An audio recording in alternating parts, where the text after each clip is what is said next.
This is a story I've never shared with anyone outside of those who were directly involved, and it's one that's hard for me to tell. It didn't happen to me, but to my mother, and it still haunts me to this day. To give you some context about my mom, which will make sense later, let me start with a bit of her backstory. Before she met my dad, she was working toward becoming a police officer. She wasn't in the academy yet, but she was soaking up everything she could at her university and through classes offered by the local police department. Ultimately, she didn't pursue that career because my dad was already a cop, and she didn't want both of them in such demanding roles. They worried they'd rarely see each other or have time to raise their future kids. Me and my two older brothers, Rob and Lance. Here's what happened. When I was a sophomore in high school, my mom went on a weekend getaway with my aunt and uncle to a beach city. It was a well-deserved break for her. She's always been such a hard-working woman. On the last night of their trip, the three of them went to a restaurant for dinner and drinks. The place had a bar, and their system was that when a customer ordered a drink from their table, the server would relay the order to the bartender. The bartender would then prepare the drink and leave it at the end of the bar for the server to pick up and deliver. My mom ordered her drink, and the server passed a request to the bartender. Once the bartender finished making her cocktail, he placed it at the end of the bar as usual. This is where it gets hard for me to keep my composure. Apparently, some guy had been watching my mom throughout their time at the restaurant and overheard what she ordered. Neither my mom, my aunt, nor my uncle noticed him staring or eavesdropping, but this sick bastard saw his chance. While her drink sat at the bar waiting for the server, he slipped a date rape drug into it. No one saw him do it. The server then picked up the drink and brought it to my mom. She sipped on it during dinner, and as time passed, she started feeling dizzy and nauseous. She knew something was wrong right away. She hadn't had nearly enough to be drunk. Trusting her instincts, she excused herself from the table to head to the restroom. The restrooms were at the back of the restaurant, right next to a back door that led to an alley with trash bins, employee parking, and security cameras. The man followed her. Just before she could enter the women's restroom, he shoved her through the back door into the dimly lit alley. She stumbled onto the concrete, and he pounced on her like a predator. My mom tried to make out his face, but between the effects of the drug and the darkness, she couldn't. The only thing she could recall later was his size. He was a big man. He was trying to assault her, attempting to tear off her pants, shirt, and undergarments. She fought back with everything she had, but he was hitting her and cutting her with some kind of blade he was carrying. While he attacked her, he whispered in her ear about how beautiful she was and how he couldn't let her go without getting a taste. What a twisted piece of shit. Thankfully, my mom's police training from years ago kicked in. Somehow, despite the drugs clouding her mind and body, she managed to break free. She stumbled toward the trash bins and started making as much noise as she could, banging on them to draw attention. The drug made it impossible for her to scream or run back to the restaurant. By some miracle, one of the employees heard the commotion and rushed out. He jumped on the attacker, pinning him down, and had other staff call 911. The kid stayed on top of the guy until the police arrived and cuffed him. To that employee who saved my mom's life, thank you. We owe you a debt we can never repay, and we'll always be grateful. My mom collapsed as soon as help arrived and doesn't remember much after that. The next thing she knew, she was waking up in a hospital room with police officers by her bedside. They asked her to recount everything she could remember, and she told them what happened. When she asked what happened after the employee intervened, the police filled her in. The kid had held the attacker down until they got there, and the paramedics rushed her to the hospital. She'd suffered a broken eye socket, a broken nose, and 3 deep cuts to her chin, scalp, and stomach, all requiring multiple stitches and staples. While my mom was in the hospital, my aunt called us to tell us what had happened. Without a second thought, my brothers and I rushed to be with her. Seeing her in that hospital bed, bruised and bandaged, is an image I'll never forget. The bastard who did this had no idea who he was messing with. During questioning, the police made it clear to him that my mom was not someone to underestimate. She's the daughter of a high-ranking police officer, the niece of a U.S. federal marshal, the wife of a lieutenant, and the cousin of 3 lawyers. He pleaded guilty to all 3 charges against him and was sentenced to 25 years to life. This story comes from my freshman year at the University of Hawaii, when I was trying hard to break out of my shell and become my own person. Growing up, I had a very controlling mother who always blamed others when things went wrong, which made me naturally reserved. I'd been dealing with creepy guys hitting on me since I was 12 because I was tall for my age and developed early. Over time, I learned to be cautious and avoid putting myself in risky situations. But I was also naive. I hesitated to tell people about uncomfortable encounters because I didn't want to inconvenience them, and I was taught not to call the police unless it was an absolute emergency. Unfortunately, I carried this mindset into college, which I regret, especially because of moments like this one. One day, I was on the bus heading home from school when I noticed an older white man, probably in his mid-40s to early 50s, staring at me. He was athletic, about 6 feet tall, wearing a baseball cap, sunglasses, khaki shorts, and a polo shirt.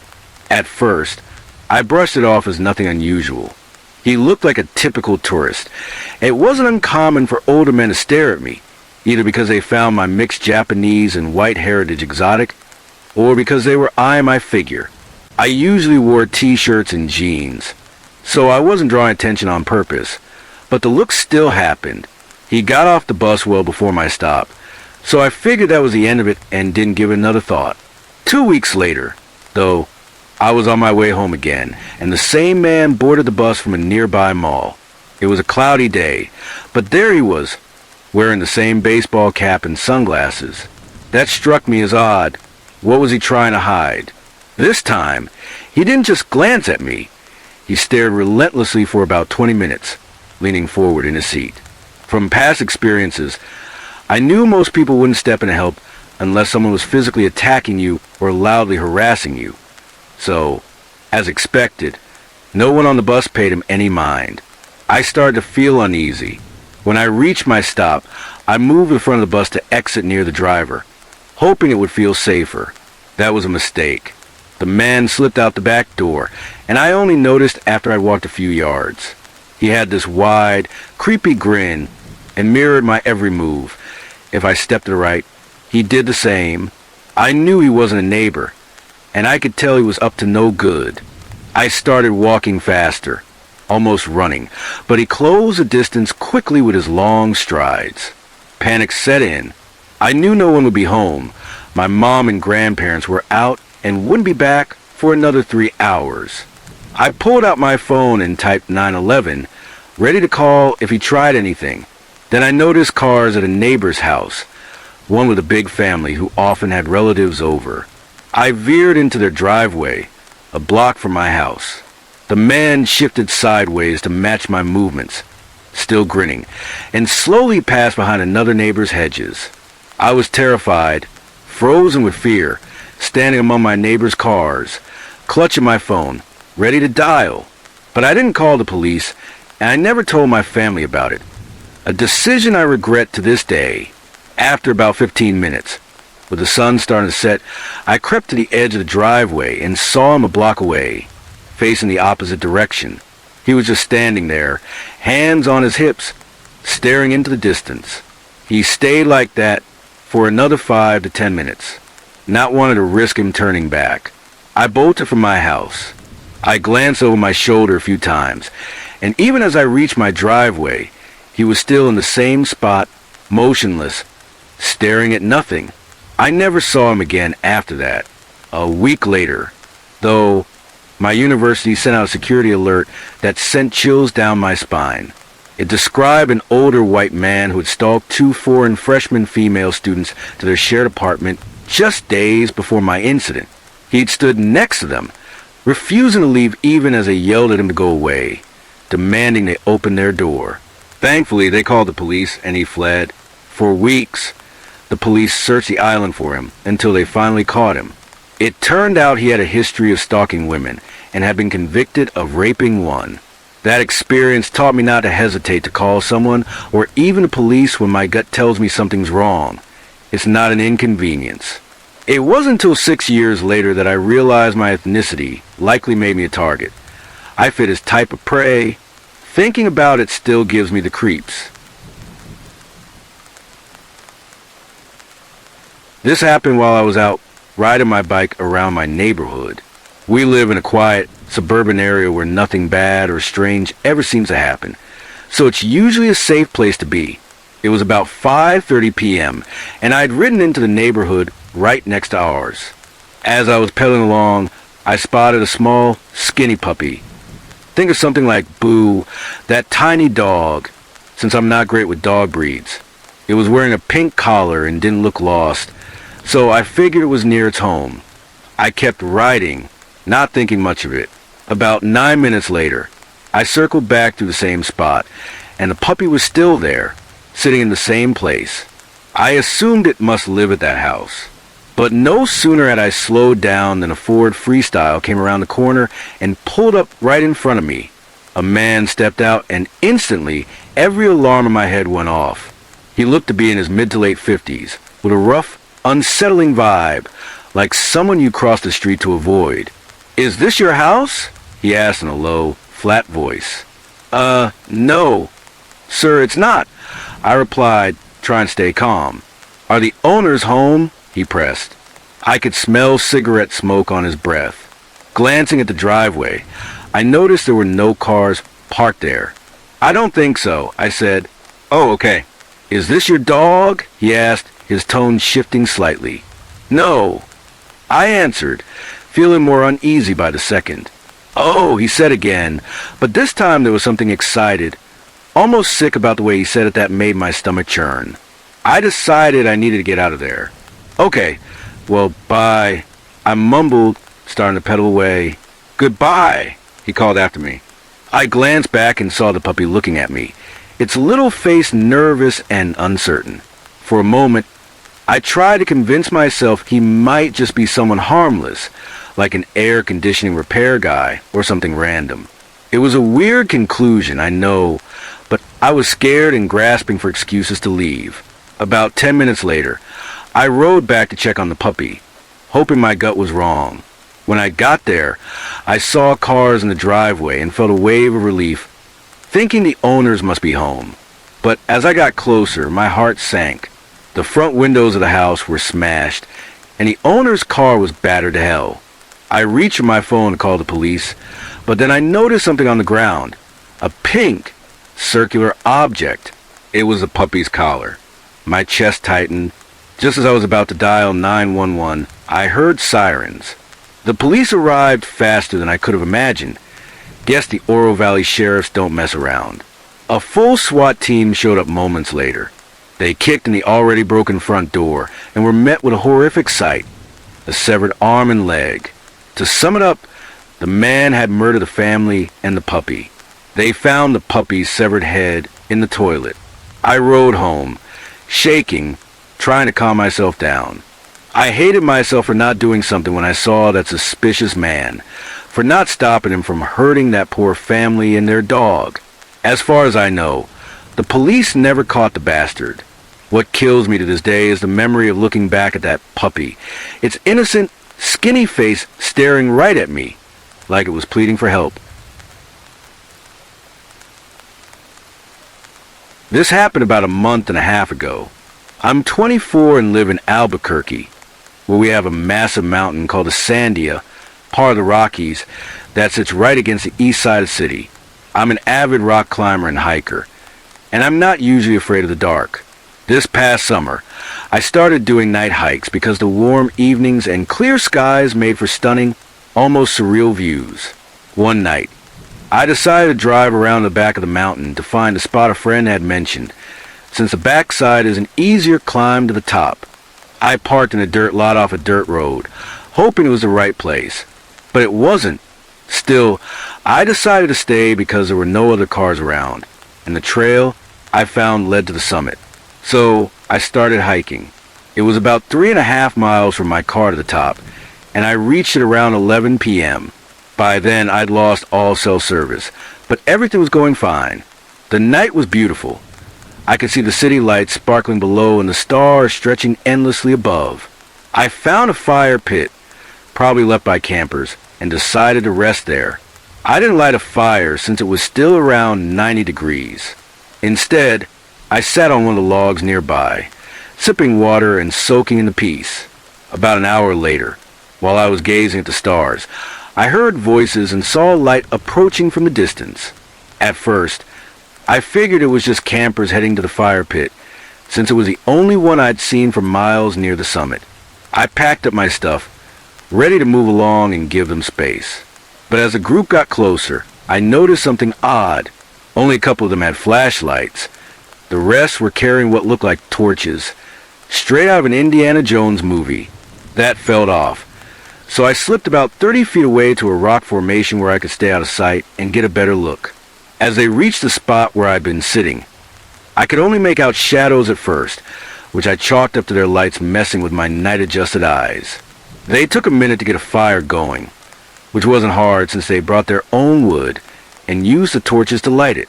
Once the flames were up, I could see why they'd been hard to make out. They were all dressed head to toe in black robes. The robes had some kind of symbol on the chest I couldn't quite discern, and they were hooded, with only small holes visible. Among them was one girl, held by two of the figures, with a black sack over her head.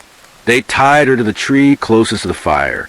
By this point, I could see there were about 12 to 15 hooded figures gathered around. They removed the sack from her head, revealing a gag, which they also took off. She immediately started pleading for her life, her voice desperate. I edged closer, staying just outside the fire's light, wondering if I could do something to help her. Then I noticed two of the hooded figures were carrying guns, black against their black robes, hard to make out, but unmistakable. I froze, my mind racing, as I stood there in the dead silence, trying to figure out my next move. One of the figures pulled out a knife. The others finished setting up for what looked like some kind of ritual. The one with the knife approached the girl and started cutting her, collecting her blood in some sort of cup. Her scream, bone-chilling and raw, echoed through the night, a sound I'll never forget. I stepped back, ready to retreat, when I accidentally snapped a stick underfoot. The noise was loud enough that someone swung a flashlight in my direction. I crept back quietly, moving further away as one of the figures came to investigate. By the time they reached the spot, I was another 20 feet back, crouched behind a rock. I waited, barely breathing, until they returned to the group. Then I started circling around to another trail, moving as fast as I could while staying silent, desperate to get away. I glanced back one last time before the fire faded from view. It looked like they were peeling off her skin and throwing it into the flames, but I didn't stop to confirm. I just kept moving. I didn't know how to get back to my car from a new trail, and going back the way I came meant passing close to them again, which I wasn't willing to risk. So I hiked half a mile away and climbed a tree where I could still see the fire in the distance. I stayed there until morning, waiting until I was certain they were gone.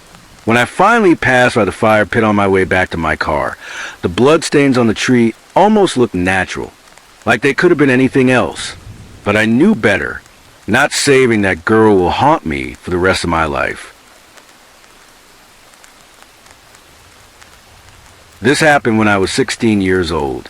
My girlfriend at the time, her friend Kelly, my best friend Chris, and I were hanging out at our school in my small hometown. There's not much to do around here, so we were just chilling. As it started getting dark, a beat-up green SUV pulled up across the street. A girl got out and walked to her house known for drug activity, leaving a guy, who I assumed was her boyfriend, in the car. He kept staring at us, and I figured he was checking out my girlfriend. I didn't think much of it, as long as he stayed away. A few minutes later, my uncle rode by on his bicycle. He's 40, doesn't drive, and lives with his mom. Sometimes I tease him a bit for fun. As he passed, I called out in a goofy voice, "Slow down, speed racer. We're all going to end up at the same place anyway." My uncle ignored me as usual and kept pedaling. But right then, the guy from the SUV got out, walked over, and said, "Hey, you little punk, you shouldn't mess with people you don't know." I could tell he was trying to show off with the girls, which was weird since we were 16, and he looked at least 20. "Relax, man," I said. "He's my uncle. I was just joking around." "I don't give a shit," he snapped. "Do you know who I am?" My girlfriend started to get scared and moved closer to me. He kept going, "I know you. You're Eric's little brother, aren't you?" As soon as he mentioned my brother, I knew things could turn bad. My brother was mixed up with gangs and dealing drugs, stuff I stayed away from. Whenever I ran into someone who knew him, it rarely ended well, but I wasn't about to back down either. At 16, I was 6 feet 1 inch, 185 pounds, wrestled varsity for a 6-time state championship team, and had a reputation as a fighter. People usually avoided tangling with me. Plus, with my girlfriend and friends there, I was in full protective mode. The guy wasn't even that big. "Why don't you go back to your car and mind your own business, Mighty Mouse?" I said, sizing him up. He stepped closer. "You're a little shit, just like your brother." That got me heated. I stood up straight from leaning on Chris's car and started walking toward him. My girlfriend grabbed my arm, trying to pull me back. I don't think the guy realized how big I was, because he flinched and took a step back as I got closer. Then he pulled out a switchblade. It was the second time that week someone had pulled a knife on me, so I was in the mood to play nice. "Chris, pop the trunk," I said calmly. Chris knew exactly what I meant. He opened the trunk and tossed me a golf club. I slammed it against the pavement and roared, "Come on!" like some kind of wild animal. Normally, I keep my cool, but nobody threatens my friends or disrespects my family. The guy's eyes widened. He turned and bolted back to the SUV just as his girlfriend came running out of the house. They jumped in and peeled out. As they sped past, he made a gun gesture with his hand and pointed it at me. My adrenaline was pumping, but my girlfriend was shaken. She said she didn't even recognize me in that moment. I think it rattled her too much, because we broke up a few days later. She never saw me the same way after that. Fast forward 6 months. Me and a couple friends had been up all night playing Call of Duty and decided to walk a mile from my house to the gas station for snacks and soda, since the store nearby was closed. On the way back, we were carrying our bags and passed by the junkyard. A big Rottweiler came charging out, barking at us. I tossed it a piece of jerky, and it calmed down, but about 100 feet later, it started barking again. I looked back and saw a guy in a hoodie had pulled over his head, walking behind us, and gaining fast. Something in my gut screamed that we were in danger. "James," I said, handing the bags I was carrying, "hold these." We kept walking like we hadn't noticed anything, but I was on high alert. I told James, "If he tries something, run, call the cops, and get my dad. Don't worry about me." James is one of my best friends, but he's no fighter. The guy was closing in 25 feet, 20, 10, 5. The second I felt him get within striking distance, I spun around and threw a hook, putting all my weight into it. The punch landed square on his jaw. He stumbled back, and I grabbed his arm, yanking it over my shoulder and flipping him onto the ground, dislocating his shoulder and dropping him hard on his head. As he rolled in pain, I saw a gun tucked in his belt. I snatched it before he could reach for it, checked the magazine, it was loaded, and kept it trained on him. I held him there while James ran to my house to call the cops. When they arrived, they cuffed him and pulled back his hood. It was the same guy from that night at the school. He looked me dead in the eyes and snarled, "I'm gonna kill you, you punk." They hauled him off, and he went to prison for a while. I've since joined the Marines, but before I left and after he got out, I ran into him a couple times around town. Either he doesn't remember me, or he doesn't want to test me again. Either way, I never took my eyes off him whenever I saw him. About 3 years ago, during the summer when I was 12 years old, my mom and I loved going bike riding together on different trails as often as we could. We discovered this beautiful trail that wound through a somewhat wooded area, hidden from the street. Since I was pretty short back then, we'd ride back and forth along the path multiple times. One day, I decided to speed ahead of my mom. When I reached the end of the trail, where we'd usually turn around for another lap, I noticed a woman standing near a bench. She looked to be in her 60s, her clothes tattered and dirty. Normally, something like that would have scared the hell out of me, but I felt okay because I saw a kid and his dad nearby. Then the woman spoke to me, saying, "Sir, please stop. Sir, please." I'd been raised to be cautious about strangers, so I decided to keep going. I turned my bike around and raced back toward where my mom was coming from. As I passed her, I shouted for her to stop, but she didn't hear me. I was too frightened to go back for her because of the woman, so I pedaled straight to the start of the trail, where our car was parked and waited. I sat there for about 10 minutes, my stomach churning with unease. It wasn't a feeling of being watched, but more like a sense that something awful was happening. Finally, my mom came into view on her bike, her face pale and etched with worry. When she reached me, she said, "Thank God you're okay." I asked her what was going on, and she explained that the woman had told her she'd just been raped. My mom asked her when it happened, and the woman said it was recent. Naturally, my mom rushed to find me to make sure I was safe and hadn't been taken or hurt. We rode back to where the woman was and called the police. When they arrived, they told my mom to step back since she'd been comforting the woman. To our shock, they put the woman in handcuffs. My mom was confused and upset, but an officer explained that they recognized her. Apparently, she had recently escaped from a mental institution, had a history of violence, and was schizophrenic. While all this was unfolding, a kid, probably around 16 years old, came up to me out of nowhere and started talking. He said he lived nearby and asked where I lived. I told him it wasn't too far from there. It struck me as a strange and unsettling way to start a conversation, but I didn't think much of it since the police were just a few yards away.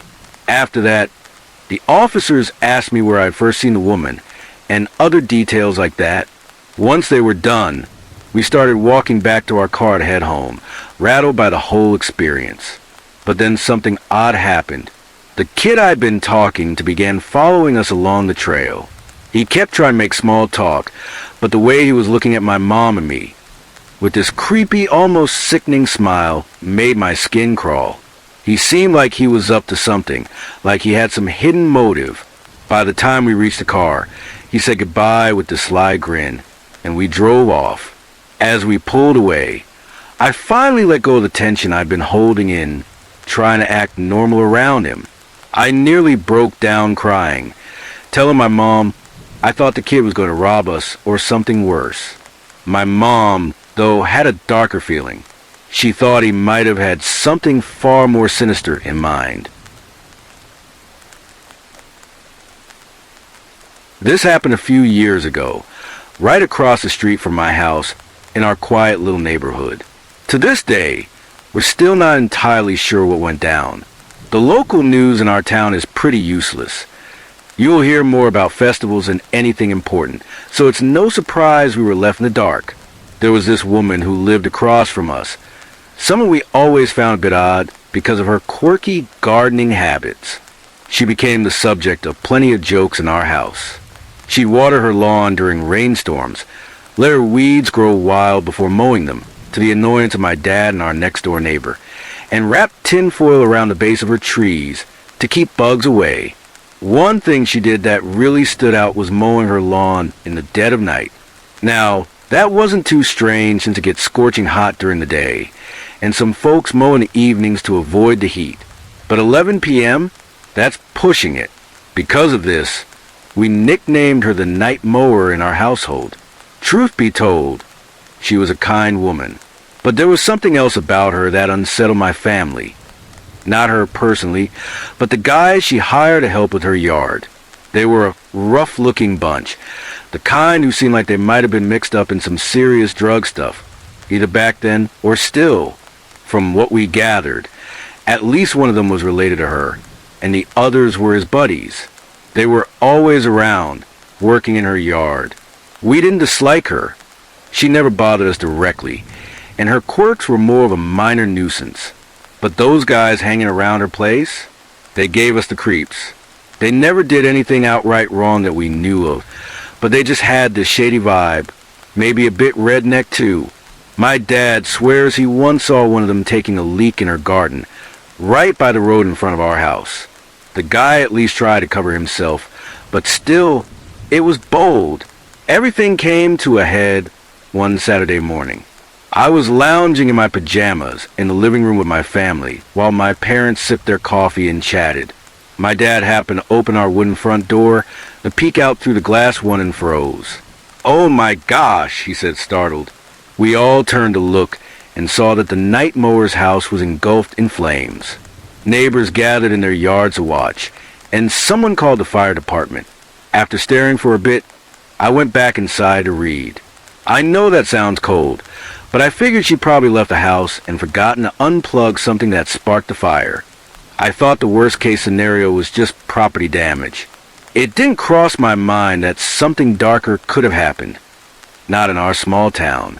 But the truth was far worse, and it's chilling to think this went down right across the street without us knowing. When the police arrived, they found our neighbor's body inside the house.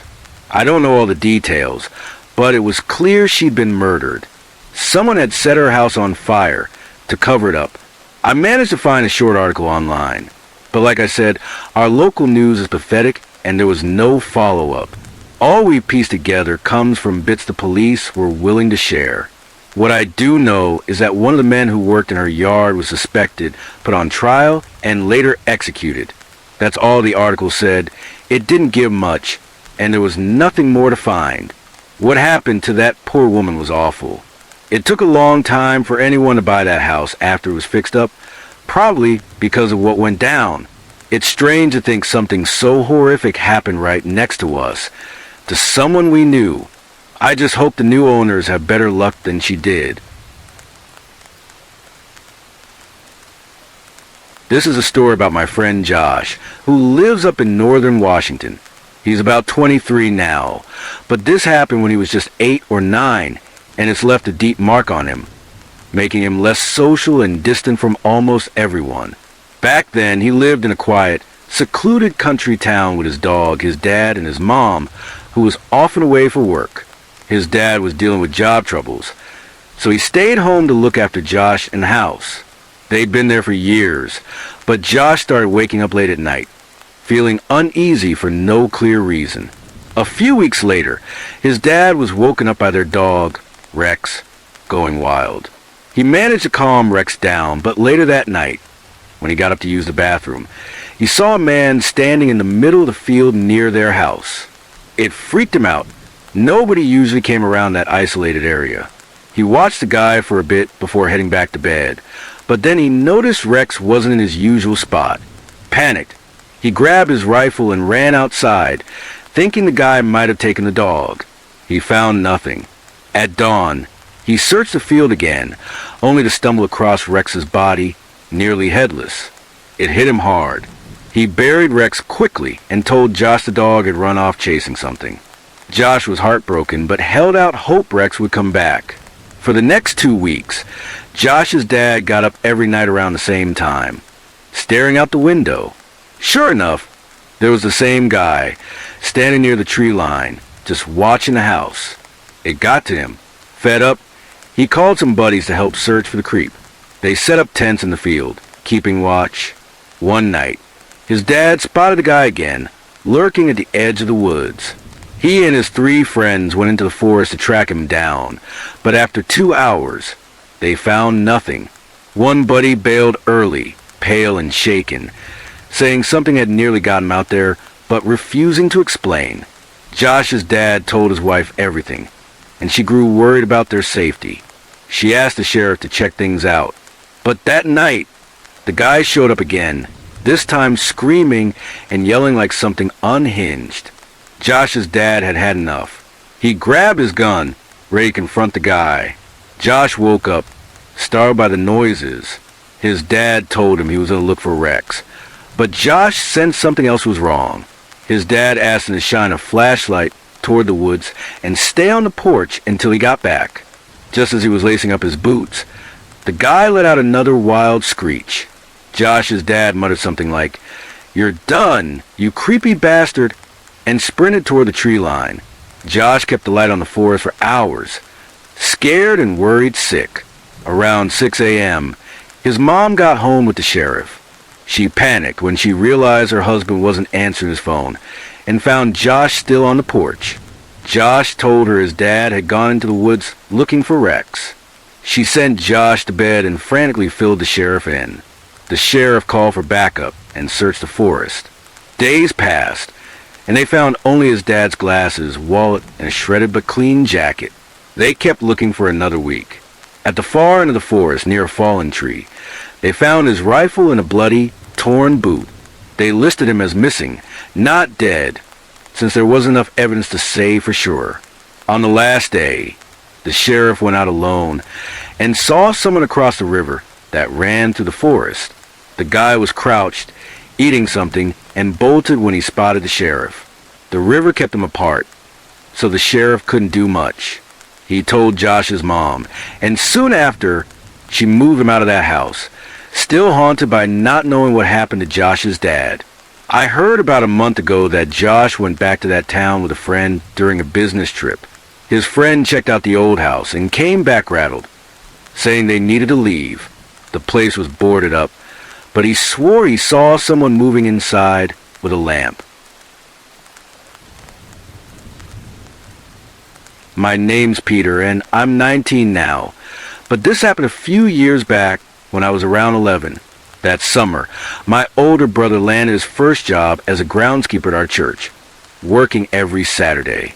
It was a massive rural property, way too much for a 14-year-old to handle alone. So our parents always went along to help him drive him. I could tag along if I wanted to pitch in, and they'd give me a little money for my efforts. My job was simple: picking up sticks so the lawnmower wouldn't hit them and get damaged. That meant I was off and off on my own while my family mowed the sprawling lawns in the distance. One day, I was gathering sticks near the fence at the edge of the property, right by the parking lot, when a man got out of his car and walked toward me. He started talking. He was tall, not just my 11-year-old eyes, but really tall, and looked pretty ordinary. I didn't recognize him from church, though. He leaned against the fence from the other side and waved me over. I paused what I was doing and looked at him. He flashed a friendly smile and asked politely where the Heritage Museum was.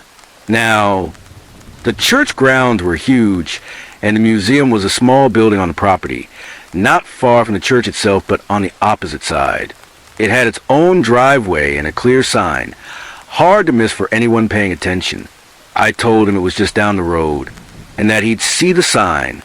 His smile faded, and he looked stressed, asking me again where it was. I was puzzled. To me, it seemed obvious, and I couldn't figure out why he needed my help. I repeated myself, pointing in the direction he should go. Then he asked if I could show him the way, motioning for me to come over and walk with him. Even though he was on the other side of the fence, the parking lot entrance was close by, maybe 7 or 10 steps, and then there'd be nothing between us.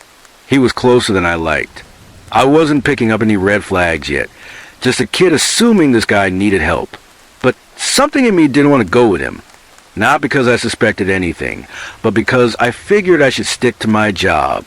That day, an event at the church had just wrapped up, and a few people were still outside chatting. I pointed toward the church, which wasn't too far, close enough that I could have shouted and been heard, and said there were folks over there who could help show him the way. The man glanced up when I mentioned the crowd, like he hadn't noticed them before. I think I saw his mouth open, maybe to say something else, but he just muttered, "Never mind," turned around, and walked back to his car. He drove off, not toward the museum, but in the opposite direction. It wasn't until years later that I realized how shady that whole encounter was. The museum's location was plain as day, yet this grown man got out of his car to ask a kid who was all alone. I'm pretty sure he knew my family was too far off to hear me over the lawnmower's noise. If he'd wanted to, it wouldn't have taken him long to walk around that fence. If I'd gone with him, or if that church event hadn't been happening, or if I hadn't pointed out the people nearby, I don't think I'd be here today. It's scary to think something like that happened to me, and I didn't even see it for what it was until much later. I guess when you spend enough time alone outside in the dark, you're bound to run into some creepy stuff. One night, I was out trying to photograph the Perseid meteor shower. After dropping off a friend who joined me for a bit, I thought about heading home, but decided to go back to Houston Woods to see if I could catch a meteor shot. The sky was crystal clear, and I saw several meteors streak across in different colors. Pretty breathtaking. But I also saw things I can't quite explain. If you stare at the stars long enough, you notice the Earth's movement as they drift slowly across the sky. They barely shift from one minute to the next. So when two pinpoints of light, identical to the stars around them, started moving together, it was impossible to miss. These two white lights, with no other colors or flickering, stayed a fixed distance apart, gliding at about a 45-degree angle to the ground. They moved steadily across the sky without curving, passing the midway point, about 45 degrees on the horizon, halfway between the ground and straight up. This made me think it couldn't be a plane seen from below. Given how small the lights looked, they were high up, blending perfectly with stars. The wild part? I'd been staring at that patch of sky for an hour, and those lights had been sitting there, unnoticed, until they moved. They traveled mostly in a straight line, before suddenly dipping downward and vanishing. The whole thing took about 5 minutes, and my jaw was on the ground. I'd been floored by meteors already, but this was something else. While I had my camera set up for 33-second exposures on auto, I was lying on the ground, just soaking in the sky. About 10 minutes into shooting, I heard a loud thud, followed by several knocking sounds. It was so jarring that my eyes watered and my heart started racing. I'd been hearing coyotes howling and barking in the woods all night, but that hadn't fazed me. This was different. Whatever made that noise hadn't crept up quietly, and it wasn't making any sound after the initial racket. Spooked, I grabbed my gear, tossed it into the car, and used my camera's flash in test mode to light up the area as I packed up. I didn't see anything, but when I pulled out of the spot, I noticed a trash bin I'd passed on my way in was gone. It was big enough for me to fit inside. I'm pretty sure the thud was the sound of it being knocked over, but those knocks? No clue. Whatever it took, that bin was strong enough to move it, and fast enough to clear the area in under a minute. You couldn't even walk to the edge of the woods that quickly. Something hauled off an entire trash bin without being seen or making a sound. I got the hell out of there as fast as I could. The 30-minute drive home didn't make things any less eerie. Every single car I passed, and I mean every one, did the same bizarre thing.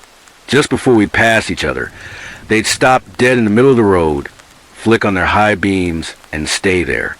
I'd see their brake lights in my rear view as they came to a complete halt. Even a cop car I passed, parked on the side of the road, pulled out behind me, followed for a few seconds, then stopped in the middle of the road with its brights on. This happened with maybe 10 cars total. I didn't see any deer or animals crossing to explain it. I can't wrap my head around why all these people would just stop like that in the middle of the night. For context, these roads are long, straight stretches through farm country with higher speed limits than city streets. What the hell was going on that night? Let me start by saying I'm a female college student, and my school has a reputation for being a big party school. I've never really been into that scene, though. Even back in high school, I didn't see the point at all, and after what happened at my last party, I have even more reason to steer clear. This took place during my first semester as a freshman. I'm a chemistry major, and I met most of my friends through labs and lectures. But along with the good company, I also encounter my fair share of creeps. I'm not used to being the center of anyone's attention. I never have been, and I don't see why I should be.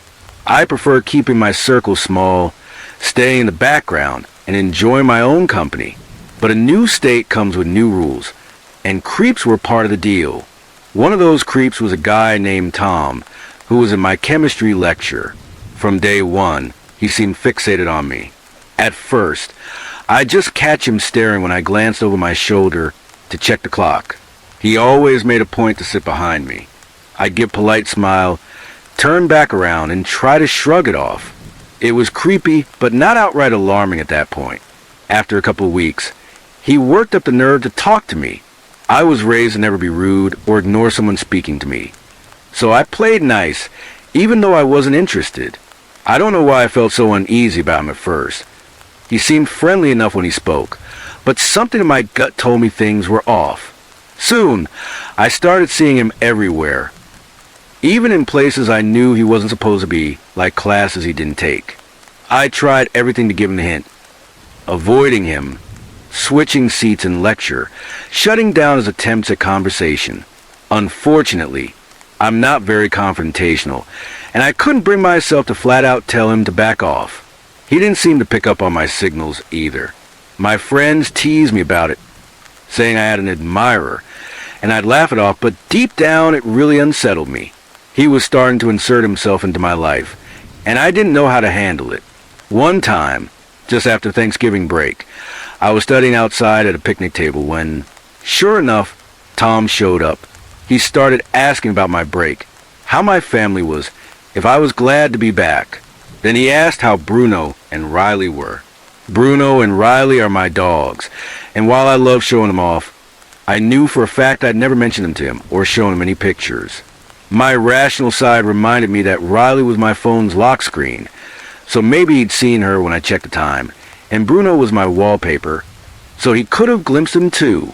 But how did he know their names? When I pressed him on it, he got nervous and tried to convince me I'd told him. When I insisted I hadn't, he made some excuse and walked away. I should have done something then, maybe gone to campus security, but I didn't. I regret that now. I thought I could deal with it myself. I've never been good at asking for help. Fast forward a bit, and Tom started getting weirder. He kept asking for my phone number, trying to ask me out, pushing me to invite him to my dorm. He got aggressive about it. Eventually, I reached a point where my ingrained politeness went out the window. I told him, as gently as I could, because I don't like hurting people's feelings, that I wasn't interested in a relationship with him or anyone else right now. He lost it. He yelled at me, accused me of leading him on, called me a bitch, a slut, a tease, and then stormed off. After that, he started texting me nonstop, saying how much he hated me, how I deserved to die. I still have no idea how he got my number. You're probably thinking I went to police or campus security at this point, right? Nope. I was an idiot. I'm not a confident person as it is. And some tiny part of me felt guilty, like maybe I had led him on somehow. I didn't even tell anyone about the texts. I just deleted them, convincing myself that if I ignored him long enough, he'd give up and go away. I was a naive 18-year-old, and I let it slide. About a month later, it was nearing the end of the semester, close to winter break. My friend Anna had just gone through a breakup, and she and my other friend Tori wanted to go out for drinks to take their minds off things. Tori and Anna are both tiny, and they're total lightweights, known for making awful decisions after just a couple of beers. They begged me to come along and keep an eye on them. I agreed and brought my own water bottle, so I wouldn't have to drink anything there. Even the water at those parties made me nervous. The three of us went to the party, while Tori and Anna hit the drinks. I parked myself on a couch in the corner, sipped my water, and kept watch. We'd been there about 3 hours when someone sat down next to me. I looked over, and of course, it was Tom. He seemed completely drunk already and started rambling, slurring about how sorry he was, how much he missed me, how he'd overreacted, how he wished he could take it all back. He asked if we could hang out later. I told him no and to leave me alone, but he kept pushing after another 10 minutes of this. I spotted Anna across the room, stumbling drunk and about to wander off with some guy. I got up after telling Tom again to back off, and went to pull Anna away from the guy, who was way less drunk and clearly looking to take advantage of her. I grabbed Tori and we regrouped. I tried to convince them we should leave, but they begged to stay a bit longer to dance. There's no arguing with those two when they're drunk, so I gave in. When I went back to the couch, Tom was gone. What happened next, I only pieced together later, because my memory gets fuzzy and some parts are just gone. I must have left my water bottle on the couch when I went to get Anna. After taking a few more sips, I started feeling strange, really dizzy and shaky. I decided it was time to go. I rounded up Anna and Tori and we left, probably taking the bus back to the dorm. When I woke up, I was in my bed, still in my clothes from the night before, with the worst headache of my life. I couldn't remember anything after starting to feel weird. My roommate said I'd stumbled in around 2 a.m., collapsed into bed, and passed out, mumbling about not feeling well. She was surprised since she knew I didn't drink, but figured I'd let loose and overdone it. It hit me then. Tom had drugged my water. I felt sick to my stomach. I knew he was a creep, but I never thought he'd go that far. The thought of what he might have planned sent chills down my spine. As if to confirm my fears, when I checked my phone, I had a new text from Tom. It read, "Why did you leave so early last night? I had such a night planned for you." I stopped going out after that, not just to parties, but even to classes. I told my friends and professors I was sick and got the last week's notes from them. After finals and the break, I came back to campus and learned that Tom had flunked out while he was busy stalking me. He neglected his classes and failed. I haven't been to a party since, and I don't plan it anytime soon. Let me start by saying I'm 19 years old, about 5 feet 7 inches and decently built. I've been boxing since I was 10 and started MMA when I was 15. So I'm not huge, but I can hold my own in a fight. I work at a supermarket, and we get some odd customers now and then, but nothing compares to this one guy. It all started when I was in the back stocking shelves. I got a call to come up to the front, and I mean quick. I jogged up there and saw my coworker Emily, a girl I work with, arguing with some older guy. They were really going at it, yelling back and forth. This dude looked about 60. And he didn't seem like your typical creep at first glance, but I'd soon find out how wrong that impression was. I walked up with another coworker, Dane, and we broke things up. The guy left, and we asked Emily what happened. She said he'd come up to her and asked where the condoms were. She told him they'd be over by the health supplies, pointing him in the right direction. But then he said something that set her off. "Well, you want to help me try some on?" She called him a damn creep, told him that was uncalled for, and then he had the nerve to run his hand through her hair. That's when she lost it and started yelling. Dane and I tried to calm her down. "He won't be back," I said, trying to sound reassuring. "Yeah, if he shows up again, he'll regret it." Dane added. Things settled down and the rest of the night was quiet. The next day, though, I saw that creep again. I didn't tell anyone, but I decided to keep an eye on him. I followed him to the store and watched what he bought. Duct tape, rope, a gas can, a pocket knife, a camera, gloves, a notebook, and a pack of Sharpies. It struck me as odd, but I didn't think much of it at the time. At the end of my shift, I was out collecting carts with Dane, heading to my car, when I noticed something on my windshield. I thought it was a ticket at first, hadn't done anything wrong. So what gives? But it wasn't a ticket. It was a piece of paper torn from a notebook, and it read, "Next time, stay out of my business. That's not yours. That is, if you ever want to see the sunlight again, you can't stop love." I was reading it when Dane ran up, looking rattled. He said he had a note on his car too, and when he showed it to me, it was the same exact message. We were both freaked out. What the hell is wrong with this guy? I said. Dane's face got red and he snapped, "If I see this creep, I'm going to beat his ass." I tried to think straight. "Dane, you can't just pound him. Legally, he hasn't done anything we can prove, and we don't even know for sure he wrote this." Dane didn't care. "I don't give a damn," he said. then got his car and peeled out. I brushed it off as best I could, went back to my apartment, and crashed for the night. The next day at work, I saw the guy again, sitting in his car with that camera he'd bought. I decided to take matters into my own hands. I walked up, tapped on his window, and he looked startled. "You taking pictures of Emily, you damn creep?" I said. He didn't say a word, just floored it out of the parking lot, nearly hitting a couple of cars on his way. The rest of the day was uneventful, and after a long shift, I got back to my little one-bedroom apartment, made some dinner, and settled in to watch TV. Then I heard a knock at my door. My mind went straight to that creep. I crept up to the door and looked through the peephole. Nothing. Then there was this flicker, like someone was covering the hole with their finger. I froze, and I heard his voice. "You and I both know you're right behind that door. Come on. I told you not to get involved in my business." My legs went weak, and I could barely breathe.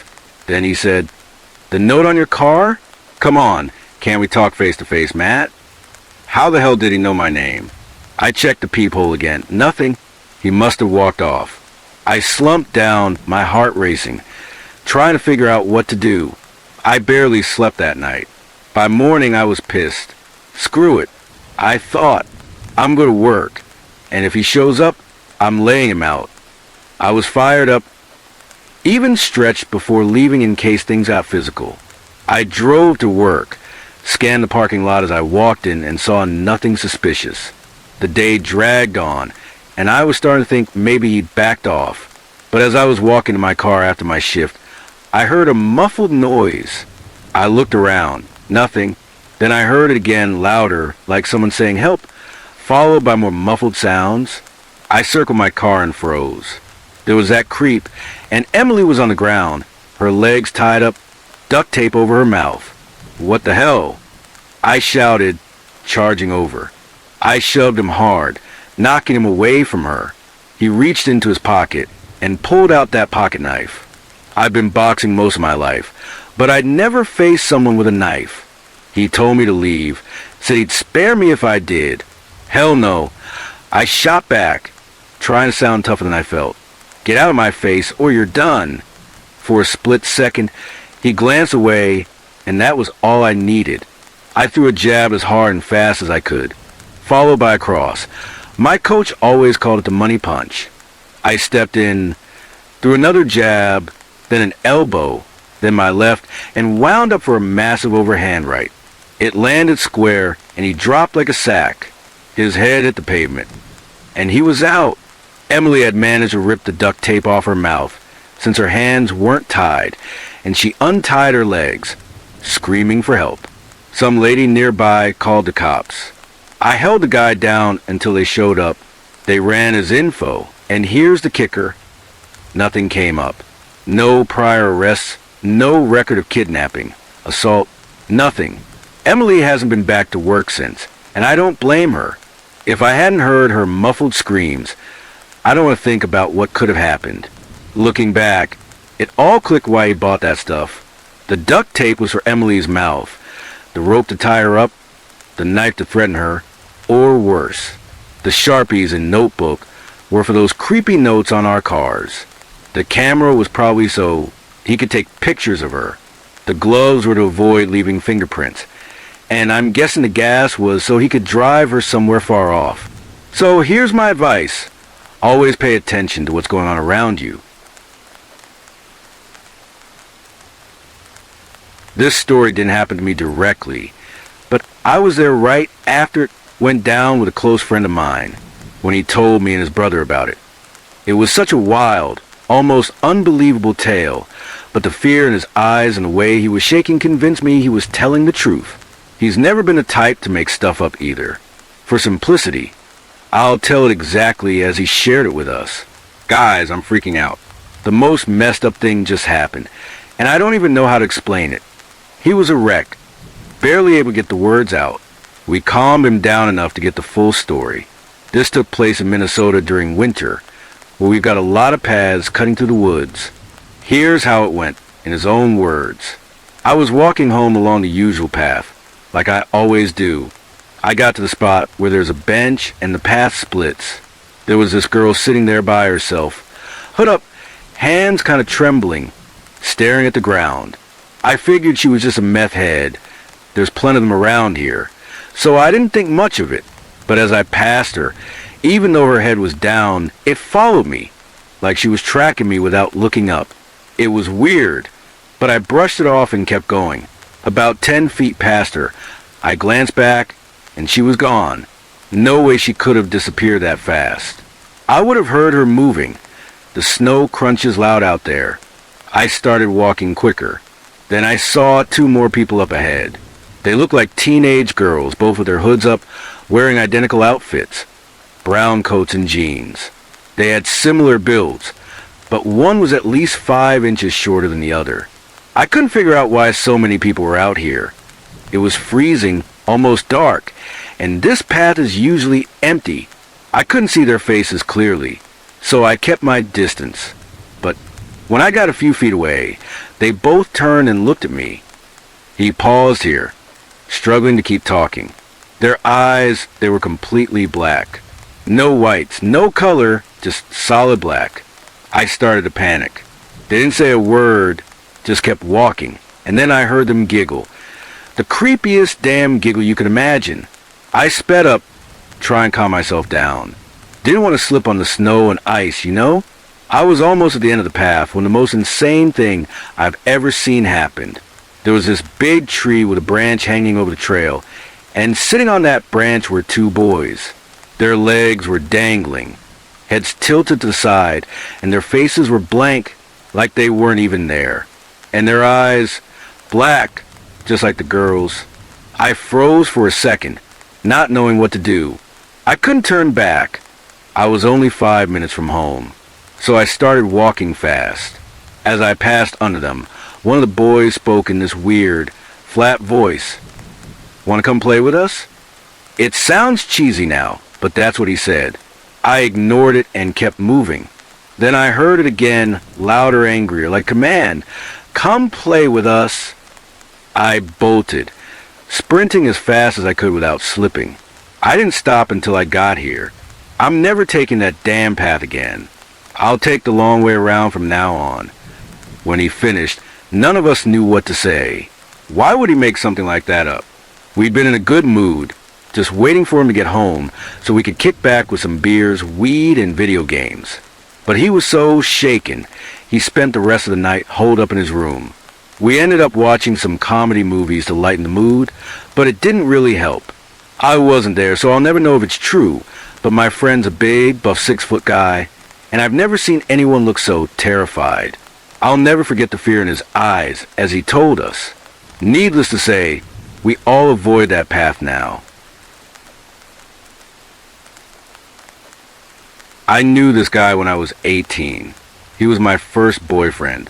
When we met, I didn't like him much at first, but my confidence was pretty low back then, and he came across as a nice guy. I was still a virgin, and he was patient with me. No pressure, no pushing. When I said no, he respected it, which I appreciated. One day, I asked him if he'd ever broken the law. He admitted he had, but wouldn't tell me what he'd done. We were together for about 2 months before we broke up. There wasn't any love left between us. Just nothing there anymore. Somehow, though, we stayed friends. I had a lot of guy friends back then, and he was one of them. One time, I had to spend a night in his city, and he offered to share his single bed with me. I thought it was really kind of him. In the middle of the night, his hand wandered to my chest, but when I said no, he stopped right away. I was surprised by his self-control, and honestly, I respected him for it. It made me think he was a decent guy after all. When I got married at 22, all my guy friends started fading out of my life, one by one, except for him. He kept showing up. Every time he was in town, he'd appear at my doorstep, and he called every year to wish me a happy birthday. It was odd, because even though he always said he was attracted to me, he stayed just a friend, even after I was married. When I got pregnant, he started visiting more often. He seemed genuinely thrilled about my pregnancy, which I thought was sweet at the time. The last time we saw each other, he was leaving, and as he looked out his car, he called to me Is it a boy or a girl? When I told him it was a girl, he smiled, looking so pleased. I didn't think anything of it then. He just seemed like the same kind, supportive friend he'd always been. A few months after my daughter was born, my phone pinged with a reminder for his birthday. I called to wish him well, but he didn't pick up. I left a voicemail, figuring he was busy. Days passed, and he didn't call back, which was strange. He was always so consistent. I tried again, but still no answer.